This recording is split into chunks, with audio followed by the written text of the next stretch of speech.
Hello all, అందరూ ఎలా ఉన్నారు? Welcome back to my channel. So ఎలా ఉన్నారు అందరూ? ఈరోజు మీరు చూస్తున్న ఈ వీడియో నిన్న తీసిన వీడియో అనమాట. నిన్న మా హస్బెండ్ బర్త్డే ఉండే.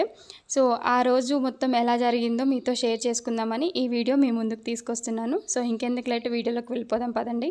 ఉదయం లేవగానే దీపారాధన అయితే చేసేసాను. సో మా ఇంట్లో ఒక చిన్న అలవాటు ఉందన్నమాట. సో అదేంటంటే మేము కొత్త బట్టలు ఏం తీసుకొచ్చినా దేవుడి దగ్గర పెట్టుకొని దేవుడి ఆశీర్వాదాలు తీసుకున్న తర్వాతే మేము బట్టలు వేసుకుంటాము. సో మీ ఇంట్లో ఎంతమందికి అలవాటు ఉంది? సో ఇంకేమైనా అలవాట్లు ఉంటే అండ్ సాంప్రదాయాలు ఉంటే నాతో షేర్ చేసుకోండి. మీ కామెంట్ ప్రతి ఒక్కటే నేను చదువుతూ ఉంటాను. ఆ తర్వాత అయితే గుడికి అయితే వెళ్ళాము. సో గుడికి వెళ్ళేసరికి చాలా లేట్ అయిపోయింది. ఇంట్లో అవన్నీ సర్దుకొని అవన్నీ చేసుకొని వచ్చేసరికి చాలా లేట్ అయింది. అండ్ పర్వాలేదు అన్నట్టు వచ్చేసాం. ఏ గుడి దగ్గరైనా సరే కొబ్బరికాయ రేట్లు చాలా దారుణంగా ఉంటాయి. సో పర్వాలేదు, బట్ తీసుకొని గుడిలోకి అయితే వెళ్ళిపోయాము. అన్నట్టు ఈ గుడి ఎక్కడో చెప్పలేదు కదా. సో మీకు ఈ పాటికే అర్థమై ఉంటుంది, ఇది కర్మన్ఘట్ హనుమాన్ టెంపుల్. గుడికి లేట్గా వెళ్ళానని నా మనసు అసలు ఏమీ కుదుటగా లేదు. సో దానికి మించి నేను ఆంజనేయ స్వామిని చూసినప్పుడు నాకేమనిపించింది, స్వామి ఏంట్రా ఇంత లేట్గా వచ్చావు, ఏమి పనులన్నీ అయిపోయాక వచ్చావా అన్నట్టు నాకు అనిపించింది. బట్ ఇది నా ఫీలింగ్ మాత్రమే, కానీ నాకు అలా అనిపించింది. కొద్దిసేపు నవ్వుకున్నాను. సో స్వామి నాతో మాట్లాడితే ఇలాగే ఉంటుందా అని కొద్దిసేపు ఊహించుకున్నాను కూడా. సో బాగా అనిపించింది నాకు. ఫస్ట్ టైం కొబ్బరికాయ ఒకే దెబ్బకి పగిలిందబ్బా. దీనికి కూడా ఫుల్ హ్యాపీ నేను. లోపల ఆంజనేయ స్వామి వీడియో తీద్దాం అనుకున్నాము, బట్ చాలా రష్ ఉండే అండ్ అందుకే తీయలేకపోయాను. కానీ తీసుంటే బాగుండేది, చూసుకోవచ్చు కదా అప్పుడప్పుడు అన్నట్టు అనిపించింది. కానీ కుదరలేదు. బయట అయితే రాములవారి విగ్రహానికి అండ్ అన్నీ తీశాను, క్లిప్స్ మాత్రం మిస్ అయిపోయాయి. అబ్బా నాకు అప్పటికే చాలా టైర్డ్గా ఉంది, ఎందుకో తెలీదు. ఏదైనా ఫంక్షన్స్ అయినా, చిన్న ఫంక్షన్ అయినా సరే ఇంట్లో నాకు ఏదో ఒక నలతగా ఉంటుంది, అదేంటో తెలీదు. హెడేక్ అయినా సంథింగ్ ఏదైనా ఉంటుందన్నమాట. ఈ టెంపుల్లో చాలాసేపు కూర్చున్నాను, చాలా ప్రశాంతంగా. ఇదంతా భజన జరుగుతుంది. సో కొద్దిసేపు అక్కడ కూర్చొని భజన అంతా విన్న తర్వాత కొన్ని ఫొటోస్ దిగాము అండ్ ఆ ఫొటోస్ అనేసి చాలా బాగా వచ్చాయి. అండ్ దీని తర్వాత మేము మార్కెట్కి వెళ్ళడం ఒక పెద్ద టాస్క్. అప్పటికే ఆల్మోస్ట్ ఆఫ్టర్నూన్ అయిపోయింది. మీ బర్త్డే రోజు మీరు ఇంట్లోనే కుక్ చేస్తారా, లేదంటే బయటికి రెస్టారెంట్కి ఎక్కడికైనా వెళ్తారా? సో వెళ్తే రెగ్యులర్గా ఒకే రెస్టారెంట్కి వెళ్తారా అనేది కూడా నాకు చెప్పండి. బట్ నేను నా బర్త్డే అయినా, సో మా మ్యారేజ్ డే అయినా, మా హస్బెండ్ బర్త్డే అయినా నేనైతే ఇంట్లోనే కుక్ చేస్తాను. సో అదొక తృప్తి అనమాట నాకు. ప్రసాదం తినేసి అక్కడ కాసేపు కూర్చుంటే బయట ఉన్న టెన్షన్స్ అన్నీ వదిలేస్తానబ్బా నేను. నాకెందుకో ఎంతో బాగా అనిపిస్తుంది గుడికి వెళ్తే. ఇక ఇంటికి వచ్చాక ఇక మొదలెడదామా అన్నట్టు డైలాగులు బాగా వచ్చాయన్నమాట మా ఇంట్లో. సో స్టార్ట్ చేశా, ఇంకా రంగంలోకి దిగేసా. సో బియ్యం అన్నీ కడిగేసి పెట్టేసుకున్నాను. అప్పటికి పెద్ద పెద్ద వంటలు అంటే మనకి అంతగా చేత కావు, బట్ చేస్తాను కానీ అంతగా క్వాంటిటీ అనేది తెలీదు నాకు. క్వాంటిటీకి ఎంత కారం ఎంత అనేది తెలీదు. సో పర్వాలేదు, నేనైతే చేస్తాను. చిన్న వంటల కంటే ఇలా పెద్ద వంటలు చేయడం నాకు చాలా ఇష్టం. సో చేసేసా. But chicken biryani and chicken బిర్యానీలో రైస్ కొంచెం మెత్తగా అయిపోయింది ఈసారి. సో అయినా పర్వాలేదు, మస్తు వచ్చింది. అండ్ చికెన్ ఫ్రై అయితే ఇంకా చెప్పాలా, మనం చేసే చికెన్ ఫ్రై సూపర్గా ఉంటుంది.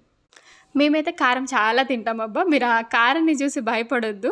అండ్ అది ఆశీర్వాదం కారం కాబట్టి అలా వేశాను. మనం ఇంట్లో పట్టించుకుంది అయితే తక్కువగానే ఉంటుంది, కలర్ కూడా తక్కువగానే ఉంటుంది కాబట్టి అలా. సో అది చూడడానికి కూడా చాలా రెడ్గా ఉంటుంది. ఎనీవే, బిర్యానీకి కావాల్సిన మసాలాలన్నీ నా దగ్గర ఉన్నాయన్నీ వేసేసా. అండ్ దీంట్లో కొన్ని మర్చిపోయా, తర్వాత యాడ్ చేసాను అనమాట. దానికి నేను ఎలా ఫీల్ అయ్యానంటే, ఏమైంది అశ్వు నీకు అని అనుకున్నా. మా హస్బెండ్ ఏమంటున్నాడు, దొబ్బింది నీ చిప్పు దొబ్బింది అని డైలాగులు మళ్ళీ పక్క నుంచి. మా హస్బెండే కాక మా ఇంట్లో వచ్చిన వాళ్ళంతా ఇంకా అలాగే అనుకుంటూ కూర్చున్నారు. నేను వంట చేస్తుంటే నన్ను బనాయిస్తూ ఉంటారనమాట. అప్పటికే ఫుల్ హెడేక్, బట్ చేశానబ్బా వంట. ఒప్పుకున్నాను, నేను వంట చేసిస్తాను అండ్ బిర్యానీ చికెన్ ఫ్రై చేసిస్తాను అన్నందుకు మా వారు కూడా బయటికి తీసుకెళ్ళలేదు. అండ్ బయట తినడం కూడా నాకు ఇష్టం ఉండదు, ఇంట్లోనే చేసుకుంటా ప్రిపేర్.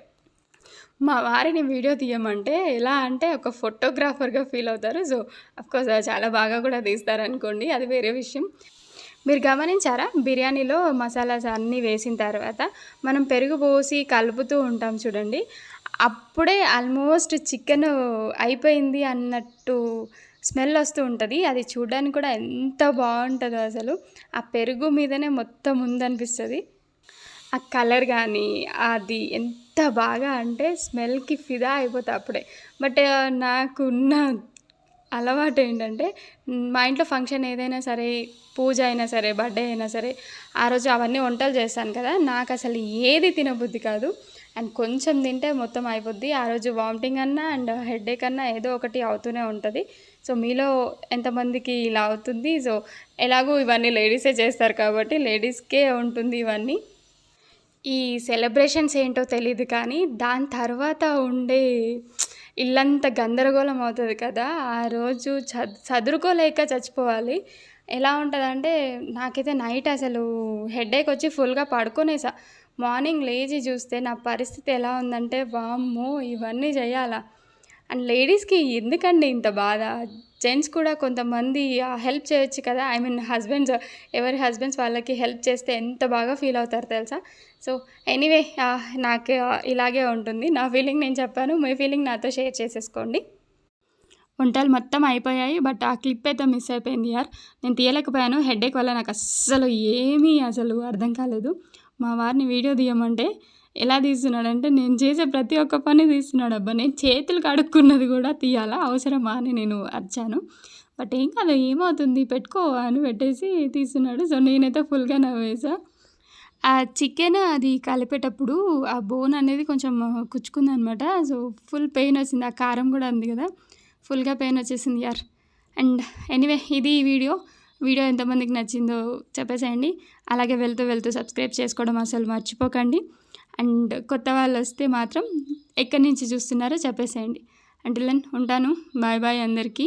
మరో మంచి వీడియోతో మళ్ళీ మీ ముందుకు వచ్చేస్తాను.